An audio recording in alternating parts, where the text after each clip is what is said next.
पीछे जो आप स्क्रीन पर देख रहे हैं ये वेनेजुएला के राष्ट्रपति मदुरो की है, जिसको हाल ही में अमेरिका देश पकड़ के लेके गए अपने देश में।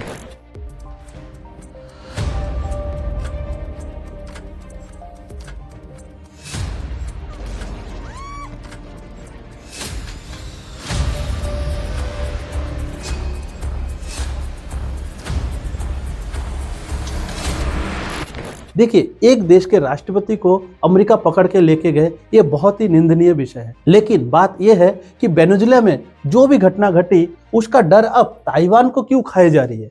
सबकी नजर अब चाइना पर क्यों है। ऐसा क्या घटना घट रही है कि ताइवान को अब डर लग रहा है अमेरिका से भी और चाइना से भी। अब देखते हैं कि वेनेजुएला कहाँ है। देखिए, वेनेजुएला को आप नक्शे में देख सकते हैं, ये साउथ अमेरिका है और साउथ अमेरिका में ये जो देश दिखाई दे रहा है ये हमारा वेनेजुएला है। और वेनेजुएला के ठीक ऊपर आप देखिए ये यूनाइटेड स्टेट का हमारा हिस्सा है और इन्हीं देशों में ही ये दिक्कत आ रही है अभी जो भी वर्तमान समय में घटना घट रही है। देखिए, ये वेनेजुएला की विशेषता ये है कि ये दुनिया में सबसे ज्यादा ऑयल रिजर्व करने वाला देश है और अमेरिका को पता है कि ये इकोनॉमिकली एक बहुत इंपॉर्टेंट कंट्री है। अब देखते हैं कि मदुरो का क्या रोल है और मदुरो कौन है। देखिए, मदुरो वेनेजुएला के राष्ट्रपति है और इन्हीं को पकड़ के अमेरिका लेके गए। अमेरिका ने मदुरो पर आरोप लगाया कि मदुरो ने डेमोक्रेसी खत्म की, साथ ही साथ ह्यूमन राइट वायलेशन किया और ड्रग ट्रैफिकिंग को प्रोटेक्शन दिया। अब देखते हैं कि अमेरिका ने क्या किया।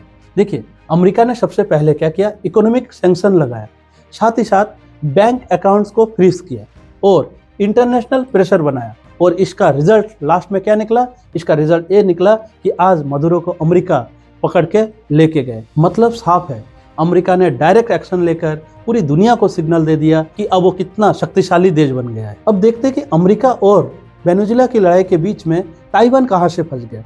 तो अब देखिए, ताइवान का कहानी देखिए, ये है आपका ताइवान और ये आपका चाइना। ताइवान अपने देश को एक अलग देश मानता है और चाइना कहता है कि ताइवान हमारा हिस्सा है। और यही कारण से ये जो चाइना का है और ये जो ताइवान का हिस्सा है, ये चाइना ताइवान को अपना कहने के कारण ही आज ताइवान को ये डर सता रहा है। अब देखते हैं ताइवान को डर क्यों लगा। देखिए, ताइवान ये सोच रहा है कि जिस तरह अमेरिका वेनेजुएला के राष्ट्रपति को पकड़ के लेके गए और चाइना और अमेरिका ताइवान और चाइना के कॉन्फ्लिक्ट में यदि आमने सामने आ जाए तो ये ग्लोबल पावर के बीच में कहीं ना कहीं ताइवान मोहरा बन सकता है। अब इसके बीच में चाइना की स्ट्रेटेजी को थोड़ा समझते कि चाइना इस समय अपना स्ट्रेटेजी क्या देख रहा है।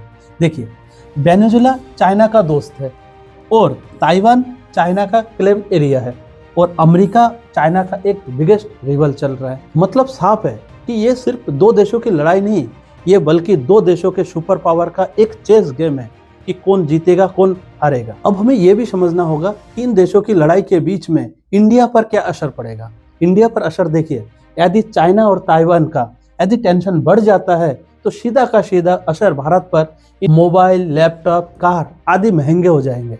साथ ही साथ ये जो चिप सप्लाई है ये रुक सकती है और चाइना का दबाव LAC जो बॉर्डर लाइन है इस पर बहुत ज़्यादा बढ़ सकती है। इसीलिए अभी इंडिया चुप नहीं है बल्कि एक स्ट्रेटेजी फॉलो कर रही है कि वॉच कर रही है कि हमें अब कौन सा कदम उठाना चाहिए इनके बीच में। देखिए, मदुरो की गिरफ्तारी सिर्फ और सिर्फ एक वेनेजुएला की कहानी नहीं बल्कि ये एक ग्लोबल वार्निंग सिग्नल है। आज ये घटना वेनेजुएला में घटी, कल हो सकता है कि ग्रीनलैंड में घटे, कल हो सकता है कि ताइवान में घटे, फिर नेक्स्ट स्टेप कौन।